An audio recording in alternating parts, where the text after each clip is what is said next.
વિદ્યાર્થી મિત્રો, welcome to web સંકુલ.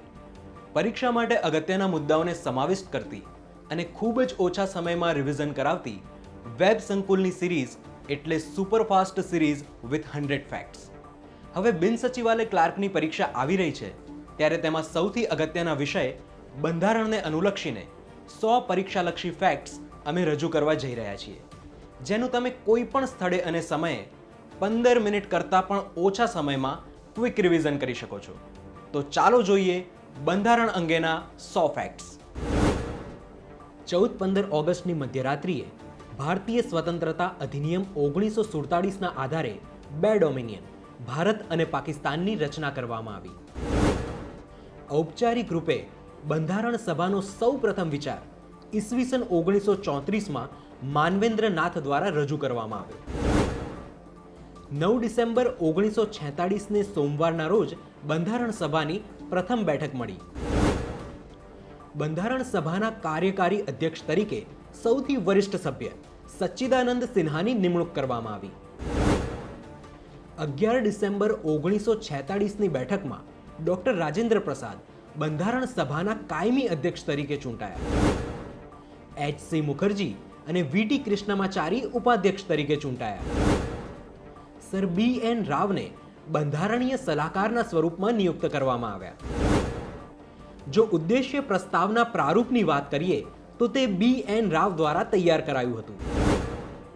26 નવેમ્બર 1949ના દિવસે સ્વીકાર કરવામાં આવેલ બંધારણમાં એક આમુખ, 395 અનુચ્છેદ અને 8 અનુસૂચિઓનો સમાવેશ થાય છે. એચ.વી.આર. આયંગરને બંધારણ સભાના સચિવ તરીકે નિયુક્ત કરવામાં આવ્યા હતા. એકંદરે બંધારણ સભામાં 2 વર્ષ 11 મહિના અને 18 દિવસના સમયગાળા દરમિયાન કુલ 11 સત્રો યોજવામાં આવ્યા અને આ દરમિયાન કુલ 166 બેઠકો મળી હતી. 42માં બંધારણીય સુધારા અધિનિયમ દ્વારા 1976માં પ્રસ્તાવનામાં ફક્ત એક જ વાર સુધારો કરવામાં આવ્યો. આ દરમિયાન પ્રસ્તાવનામાં 3 નવા શબ્દો ધર્મનિરપેક્ષતા, અખંડિતતા અને સમાજવાદી શબ્દો ઉમેરવામાં આવ્યા. કેશવાનંદ ભારતી કેસમાં સુપ્રીમ કોર્ટે જણાવ્યું હતું કે પ્રસ્તાવના એ બંધારણનો જ એક ભાગ છે. અનુચ્છેદ 1 મુજબ ઇન્ડિયા અર્થાત ભારત રાજ્યોનો સંઘ રહેશે. અનુચ્છેદ 1 થી 4માં રાજ્યનું નામ અને તેના ક્ષેત્રનો ઉલ્લેખ છે.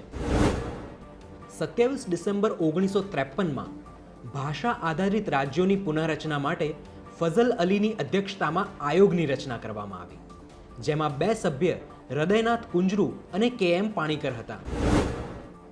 જો અનુચ્છેદ 5 થી 11ની વાત કરીએ તો તેમાં નાગરિકતા સંબંધિત જોગવાઈ રહેલી છે. અનુચ્છેદ 5 અનુસાર બંધારણના આરંભ પર દરેક વ્યક્તિ જેનો ભારતમાં અધિવાસ છે તે ભારતનો નાગરિક બનશે. ભારતમાં જન્મના આધારે અથવા પ્રાકૃતિક રીતે નાગરિકતા ધરાવતી વ્યક્તિ દેશનો રાષ્ટ્રપતિ બની શકે છે. નોકરી અથવા વ્યવસાયના ઉદ્દેશ્યથી વર્ષમાં સતત 182 દિવસ અથવા તેનાથી વધુ સમયગાળા સુધી વિદેશમાં રહે તથા ભારતીય પાસપોર્ટ ધરાવતો હોય તેવા વ્યક્તિને બિન નિવાસી ભારતીય એટલે કે એનઆરઆઈ કહેવામાં આવે છે. નાગરિકતા સુધારા અધિનિયમ 2005 દ્વારા વિદેશમાં રહેતી ભારતીય મૂળ વ્યક્તિઓને બેવડી નાગરિકતા આપવાની વ્યવસ્થા કરવામાં આવેલી છે. મૂળભૂત અધિકારોનો ખ્યાલ સૌપ્રથમ 1215માં ઇંગ્લેન્ડના મેગ્ના કાર્ટામાં આવ્યો હતો. મૂળભૂત અધિકારોનો મુસદ્દો જવાહરલાલ નહેરુએ બનાવ્યો હતો. મૂળભૂત રીતે બંધારણમાં 7 મૂળભૂત અધિકારો પ્રદાન કરવામાં આવ્યા હતા. જો કે મિલકતનો અધિકાર 44માં બંધારણીય સુધારા અધિનિયમ 1978 દ્વારા કાઢી નાખવામાં આવ્યો હતો. જો અનુચ્છેદ 12ની વાત કરીએ તો તેમાં રાજ્યની પરિભાષા આપવામાં આવેલી છે. અનુચ્છેદ 13માં જણાવવામાં આવ્યું છે કે મૂળભૂત અધિકારોથી વિસંગત કાયદાઓ શૂન્ય માનવામાં આવશે અથવા તો હટાવવામાં આવશે. અનુચ્છેદ 14 એ જોગવાઈ કરે છે કે ભારતના પ્રદેશમાં કોઈ પણ વ્યક્તિને કાયદા સમક્ષ સમાનતા અથવા કાયદાના સમાન રક્ષણથી રાજ્ય દ્વારા વંચિત રાખવામાં આવી શકશે નહીં. કાયદા સમક્ષ સમાનતા બ્રિટિશ બંધારણમાંથી લેવામાં આવેલ છે, જે પ્રોફેસર ડાયસી અનુસાર કાયદાનું શાસન એટલે કે રૂલ ઓફ લો કહેવામાં આવે છે. કાયદાનું સમાન સંરક્ષણ યુએસના બંધારણમાંથી લેવામાં આવ્યું છે. અનુચ્છેદ 15 અનુસાર રાજ્ય કોઈ પણ નાગરિક સાથે ફક્ત ધર્મ, વંશ, જાતિ, લિંગ, જન્મસ્થળ કે તેમાંથી કોઈ પણના આધારે તેની સાથે ભેદભાવ કરશે નહીં. અનુચ્છેદ 16 રાજ્ય હેઠળની કોઈ પણ કચેરીમાં નિમણૂક અથવા રોજગારની બાબતમાં રાજ્યના તમામ નાગરિકો માટે સમાનતાની તક પૂરી પાડે છે. 1979માં મોરારજી દેસાઈ સરકારે સામાજિક અને શૈક્ષણિક પછાત વર્ગોની પરિસ્થિતિની તપાસ કરવા બીપી મંડળની અધ્યક્ષતામાં બીજા પછાત વર્ગ પંચની નિમણૂક કરી હતી. આર્ટિકલ 17 અસ્પૃશ્યતા નાબૂદ કરે છે અને તેની પ્રેક્ટિસને પણ કોઈ પણ સ્વરૂપમાં પ્રતિબંધિત કરે છે. અસ્પૃશ્યતાને કારણે ઉદ્ભવતી કોઈ પણ બાબત કાયદાકીય રીતે શિક્ષાપાત્ર ગુનો બને છે. અનુચ્છેદ 18 તમામ શીર્ષકોને નાબૂદ કરે છે અને રાજ્ય દ્વારા કોઈ પણ વ્યક્તિને શીર્ષકો આપવા પર પ્રતિબંધ મૂકે છે. જો ભારત રત્ન અને પદ્મ પુરસ્કારોની વાત કરીએ તો તેની શરૂઆત 1954માં થઈ હતી. અનુચ્છેદ 19 થી 22ની જોગવાઈઓ વ્યક્તિગત સ્વતંત્રતાઓ અંગેની છે. આ જોગવાઈઓ મૂળભૂત અધિકારોની કરોડરજ્જુ સમાન છે. બંધારણના અનુચ્છેદ 20 હેઠળ કોઈ પણ ગુનાના આરોપી હોય એવા વ્યક્તિના અધિકારોને પણ સંરક્ષણ આપવામાં આવ્યું છે. 44માં બંધારણીય સુધારા 1978 દ્વારા અનુચ્છેદ 20ને અનુચ્છેદ 359 અંતર્ગત કટોકટી જેવા સમયગાળા દરમિયાન પણ મુલતવી ન રાખી શકાય તેવી જોગવાઈ કરવામાં આવી છે. બંધારણના અનુચ્છેદ 21માં કાયદાથી સ્થાપિત કાર્યરીતિ સિવાય કોઈ પણ વ્યક્તિનું જીવન કે શરીર સ્વાતંત્ર્ય છીનવી શકાશે નહીં તેવી જોગવાઈ કરવામાં આવી છે. અનુચ્છેદ 21A અંતર્ગત રાજ્ય 6 થી 14 વર્ષ વય સુધીના તમામ બાળકોને મફત અને ફરજિયાત શિક્ષણ આપવા અંગે જોગવાઈ કરે છે. જો અનુચ્છેદ 22ની વાત કરીએ તો તે અમુક સંજોગોમાં ધરપકડ અને અટકાયત સામે રક્ષણની જોગવાઈ કરે છે. અનુચ્છેદ 23 એ મનુષ્ય વેપાર, વેઠ તેમજ તેના જેવી બળજબરીથી કરાવાતી બીજી કોઈ પણ પ્રકારની મજૂરી પર પ્રતિબંધ કરે છે અને તેનું ઉલ્લંઘન કાયદા અનુસાર શિક્ષાપાત્ર ગુનો બને છે. અનુચ્છેદ 24 અનુસાર 14 વર્ષથી નીચેની વયના બાળકોને કારખાનામાં કે ખાણમાં કામ પર રાખી શકાય નહીં તેમજ જોખમવાળા કોઈ પણ કામમાં પણ રોકી શકાય નહીં. અનુચ્છેદ 25 એટલે તમામ લોકોને અંતઃકરણની સ્વતંત્રતાનો, મુક્ત રીતે ધર્મ માનવાનો, પાળવાનો અને તેનો પ્રચાર કરવાનો સમાન હક. અનુચ્છેદ 29 અનુસાર ભારતના રાજ્ય ક્ષેત્રમાં રહેતા લોકોને તેમની ભાષા, લિપિ અને સંસ્કૃતિ જાળવવાનો હક રહેશે. અનુચ્છેદ 30 અનુસાર ધર્મ કે ભાષા ઉપર આધારિત તમામ લઘુમતીઓને પોતાની પસંદગીની શૈક્ષણિક સંસ્થાઓ સ્થાપવાનો તેમજ તેનો વહીવટ કરવાનો અધિકાર રહેશે. અનુચ્છેદ 32 અનુસાર બંધારણના ભાગ 3માં અપાયેલા મૂળભૂત અધિકારોના પાલન માટે સર્વોચ્ચ ન્યાયાલયમાં જવાના અધિકારની ખાતરી આપવામાં આવી છે. રાજ્યના માર્ગદર્શક સિદ્ધાંતોનો મુખ્ય ઉદ્દેશ લોક કલ્યાણકારી રાજ્યની સ્થાપના કરવાનો છે અને આ વિચાર આયર્લેન્ડના બંધારણમાંથી લેવામાં આવ્યો છે. જો અનુચ્છેદ 39A ની વાત કરીએ તો તેમાં સમાન ન્યાય અને મફત કાનૂની સહાયનો ઉલ્લેખ છે. ગ્રામ પંચાયતોની રચના કરવાનો ઉલ્લેખ બંધારણના અનુચ્છેદ 40માં છે. અનુચ્છેદ 44 નાગરિકો માટે એક સમાન દીવાની સંહિતા એટલે કે યુનિફોર્મ સિવિલ કોડ બનાવવા માટે હક આપે છે. અનુચ્છેદ 45માં 6 વર્ષથી ઓછી વયના બાળકો માટે શરૂઆતની બાલ્યાવસ્થામાં સંભાળ અને શિક્ષણની જોગવાઈ કરવામાં આવી છે. અનુચ્છેદ 48A એ પર્યાવરણના સંરક્ષણ અને સંવર્ધન તથા જંગલો તેમજ વન્ય પશુ પક્ષીઓના રક્ષણ બાબતે છે.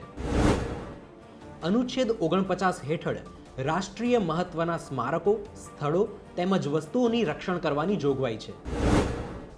અનુચ્છેદ 50 મુજબ કારોબારીથી ન્યાયતંત્રનું પૃથ્થકરણ કરવામાં આવશે અને રાજ્યની લોક સેવાઓમાં ન્યાયતંત્રને કારોબારીથી અલગ રાખવા માટે રાજ્ય પગલાં લેશે. અનુચ્છેદ 51 અનુસાર આંતરરાષ્ટ્રીય શાંતિ અને સુરક્ષાની અભિવૃદ્ધિ કરવા માટે રાજ્ય પગલાં લેશે. સ્વર્ણસિંહ સમિતિના રિપોર્ટના આધારે 1976માં 42માં બંધારણીય સુધારા દ્વારા કુલ 10 મૂળભૂત ફરજોનો સમાવેશ કરવામાં આવ્યો. અનુચ્છેદ 52 અનુસાર ભારતના એક રાષ્ટ્રપતિ રહેશે, જે દેશના બંધારણીય વડા છે. જો રાષ્ટ્રપતિની ચૂંટણીની વાત કરીએ તો તેમાં સંસદના બંને ગૃહના ચૂંટાયેલા સભ્યો તથા રાજ્ય અને કેન્દ્ર શાસિત પ્રદેશોની વિધાનસભાના ચૂંટાયેલા સભ્યો ભાગ લે છે. જો રાષ્ટ્રપતિની ચૂંટણી સંબંધિત કોઈ વિવાદ થાય તો તે તમામ વિવાદોનો નિકાલ સર્વોચ્ચ અદાલત દ્વારા લાવવામાં આવે છે. અનુચ્છેદ 72 અંતર્ગત રાષ્ટ્રપતિને દોષી જાહેર કરાયેલ કોઈ પણ વ્યક્તિની સજા માફ કરવા અંગે શક્તિ આપેલ છે. અનુચ્છેદ 74 અનુસાર રાષ્ટ્રપતિને સલાહ આપવા માટે એક મંત્રી પરિષદ હશે, જે પ્રધાનમંત્રીના નિર્દેશ મુજબ કાર્ય કરશે.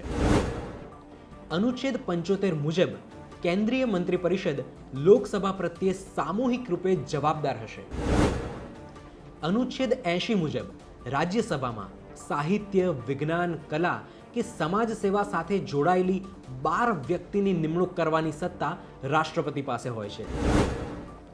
અનુચ્છેદ 85 અનુસાર રાષ્ટ્રપતિ સંસદની બેઠક બોલાવવાની, સત્ર સમાપ્ત કરવાની તથા લોકસભાનું વિસર્જન કરવાની સત્તા ધરાવે છે. અનુચ્છેદ 111 મુજબ રાષ્ટ્રપતિ અલગ અલગ પ્રકારની વીટો સત્તા ધરાવતા હોય છે. ભારતની ત્રણેય સેનાઓનો સર્વોચ્ચ હુકમ રાષ્ટ્રપતિ પાસે હોય છે. 1986માં રાષ્ટ્રપતિ જ્ઞાની જૈલસિંહ દ્વારા ભારતીય પોસ્ટ ઓફિસ સુધારા અધિનિયમના સંદર્ભમાં પોકેટ વીટોનો ઉપયોગ કરાયો હતો. અનુચ્છેદ 123 મુજબ રાષ્ટ્રપતિ અમુક સંજોગોમાં વટહુકમો બહાર પાડે છે. અનુચ્છેદ 280 અનુસાર રાષ્ટ્રપતિ કેન્દ્ર રાજ્ય વચ્ચે કરની વહેંચણી અંગે 5 વર્ષમાં એકવાર નાણાં આયોગની નિમણૂક કરે છે. અનુચ્છેદ 124 અનુસાર રાષ્ટ્રપતિ સર્વોચ્ચ ન્યાયાલયના મુખ્ય ન્યાયાધીશ તેમજ અન્ય ન્યાયાધીશોની નિમણૂક કરે છે. અનુચ્છેદ 217 અનુસાર રાષ્ટ્રપતિ ભારતના તમામ ઉચ્ચ ન્યાયાલયોના મુખ્ય ન્યાયાધીશ તેમજ અન્ય ન્યાયાધીશોની નિમણૂક કરે છે. અનુચ્છેદ 64 અનુસાર ઉપરાષ્ટ્રપતિ હોદ્દાની રૂએ રાજ્યસભાના સભાપતિ હોય છે. અનુચ્છેદ 66 અનુસાર ઉપરાષ્ટ્રપતિ સંસદના બંને ગૃહોના સભ્યોથી બનેલ ચૂંટણી મંડળ દ્વારા ચૂંટાય છે. ભારતમાં બંધારણના ઘડવૈયાઓ દ્વારા બ્રિટનની સંસદીય પ્રણાલીને અપનાવવામાં આવી છે. લોકસભા અને રાજ્યસભા ઉપરાંત ભારતના રાષ્ટ્રપતિ પણ સંસદના અભિન્ન અંગ તરીકે સંસદમાં કાર્ય કરે છે. અનુચ્છેદ 80માં રાજ્યસભાની રચનાની જોગવાઈ કરવામાં આવી છે, જે અંતર્ગત રાજ્યસભાની કુલ સભ્ય સંખ્યા 250 નક્કી કરવામાં આવી છે. જો લોકસભાની વાત કરીએ તો તેમાં અનુચ્છેદ 81 મુજબ મહત્તમ સભ્ય સંખ્યા 550 નક્કી કરવામાં આવી છે. 61માં બંધારણીય સુધારા દ્વારા મતદાનની ઉંમર 21 વર્ષથી ઘટાડી 18 વર્ષ કરવામાં આવી છે. સંસદ સભ્યની ગેરલાયકાતનો કોઈ પણ પ્રશ્ન ઊભો થાય ત્યારે અનુચ્છેદ 103 મુજબ રાષ્ટ્રપતિનો નિર્ણય અંતિમ રહે છે. અનુચ્છેદ 100 અનુસાર ગૃહના અધ્યક્ષ પ્રથમ મતદાન વખતે મત આપતા નથી, પરંતુ જ્યારે ગૃહમાં સમાન મત પડે ત્યારે પોતાનો મત નિર્ણાયક મત તરીકે આપતા હોય છે. અનુચ્છેદ 108 અંતર્ગત સંસદમાં જો કોઈ મુદ્દા અંગે મડાગાંઠ પડે તો રાષ્ટ્રપતિ બંને ગૃહનું સંયુક્ત સત્ર બોલાવે છે, જેના અધ્યક્ષ લોકસભાના અધ્યક્ષ હોય છે. અનુચ્છેદ 110 અંતર્ગત લોકસભાના અધ્યક્ષ જો કોઈ ખરડાને નાણાં ખરડાનો દરજ્જો આપે છે તો તે ખરડાને કોઈ પણ અદાલતમાં પડકારી શકાતો નથી. સંસદમાં લોકસભાનું વિસર્જન થાય છે, જ્યારે રાજ્યસભા એક કાયમી ગૃહ હોવાથી તેનું વિસર્જન થતું નથી. તારાંકિત પ્રશ્નોના જવાબ મૌખિક રીતે આપવામાં આવે છે, એટલે આ પ્રશ્નો પર અનુપૂરક પ્રશ્નો એટલે કે સપ્લિમેન્ટરી ક્વેશ્ચન્સ પૂછી શકાય છે. જો અતારાંકિત પ્રશ્નોની વાત કરીએ તો તેનો જવાબ મંત્રી દ્વારા લેખિત સ્વરૂપે આપવામાં આવે છે, એટલે આ પ્રશ્નો પર અનુપૂરક પ્રશ્નો પૂછી શકાતા નથી. સંસદમાં મંત્રી દ્વારા ગૃહના વિશેષાધિકારોનું હનન કરવા બદલ વિશેષાધિકાર પ્રસ્તાવ ગૃહના સભ્ય વડે પસાર કરવામાં આવે છે. બંધારણમાં અવિશ્વાસ પ્રસ્તાવનો કોઈ ઉલ્લેખ મળતો નથી, પરંતુ લોકસભાના નિયમોમાં અવિશ્વાસ પ્રસ્તાવની જોગવાઈ કરવામાં આવેલી છે. અવિશ્વાસ પ્રસ્તાવ માત્ર લોકસભામાં જ પસાર થાય છે અને આ પ્રસ્તાવ પસાર કરવા માટે કોઈ પણ કારણની જરૂર પડતી નથી. સરકારના કાર્યોની નિંદા અથવા નીતિઓની ટીકા કરવા માટે નિંદા પ્રસ્તાવ રજૂ કરવામાં આવે છે. જો નિંદા પ્રસ્તાવ ગૃહમાંથી પસાર થઈ પણ જાય તો પણ મંત્રી પરિષદને રાજીનામું આપવું પડતું નથી. ગૃહ શરૂ થયાના 40 દિવસ પહેલા અને 40 દિવસ પછીના સમયગાળા દરમિયાન સભ્યોની ધરપકડ કરી શકાશે નહીં. બંધારણના અનુચ્છેદ 110 અંતર્ગત નાણાં ખરડાને વ્યાખ્યાયિત કરવામાં આવેલ છે. આ નાણાં ખરડો મંત્રી પરિષદના મંત્રી દ્વારા ગૃહમાં રજૂ કરવામાં આવે છે. ભારતના બંધારણમાં ક્યાંય પણ બજેટ શબ્દ નોંધાયો નથી, પરંતુ અનુચ્છેદ 112 અંતર્ગત વાર્ષિક નાણાકીય વિવરણ અંગેની જોગવાઈ કરવામાં આવેલી છે. અનુચ્છેદ 113(2) મુજબ અનુદાન અંગે રાજ્યસભાને મતદાનનો અધિકાર નથી, પરંતુ લોકસભાને આ બાબતે વિશેષાધિકાર પ્રાપ્ત છે. એવા નાણાકીય વર્ષ જેમાં સામાન્ય ચૂંટણી હોય અથવા સરકાર પૂર્ણ બજેટ રજૂ કરવાની સ્થિતિમાં ન હોય ત્યારે અંતરિમ બજેટ રજૂ કરવામાં આવે છે. અનુચ્છેદ 266(1) અંતર્ગત ભારત સરકાર તેમજ અન્ય રાજ્ય સરકારોના એકત્રિત ભંડોળ તૈયાર કરવા અંગેની જોગવાઈ કરવામાં આવી છે. જાહેર હિસાબ સમિતિમાં લોકસભામાંથી 15 સભ્યો અને રાજ્યસભામાંથી 7 સભ્યો એમ કુલ 22 સભ્યો ચૂંટવામાં આવે છે. અંદાજ સમિતિ કુલ 30 સભ્યોની હોય છે, જેમાં લોકસભાના સભ્યોનો સમાવેશ કરવામાં આવે છે, પણ રાજ્યસભાનો એક પણ સભ્ય આ અંદાજ સમિતિમાં હોતો નથી. રાષ્ટ્રપતિ અને રાજ્યપાલ બનવા માટે 35 વર્ષની ઉંમર પૂર્ણ થયેલ હોવી જોઈએ. અનુચ્છેદ 159 મુજબ રાજ્યપાલને હાઈકોર્ટના મુખ્ય ન્યાયાધીશ અને તેમની ગેરહાજરીમાં હાઈકોર્ટના વરિષ્ઠ ન્યાયાધીશ શપથ લેવડાવે છે. રાજ્યની વિધાન પરિષદ અને વિધાનસભાની સંયુક્ત બેઠકોની કોઈ જોગવાઈ બંધારણમાં કરવામાં આવી નથી, તેથી મતભેદોના કિસ્સામાં વિધાનસભાનો નિર્ણય અંતિમ હોય છે. તો વિદ્યાર્થી મિત્રો, આ સુપરફાસ્ટ સિરીઝમાં આજે બંધારણ અંગેના 100 ફેક્ટ્સ રજૂ કરવામાં આવ્યા. આ સિરીઝ અંગે આપના પ્રતિભાવ કમેન્ટ સેક્શનમાં જરૂરથી જણાવો અને વિડીયો આપના મિત્ર વર્તુળમાં ચોક્કસથી શેર કરજો. Thank you.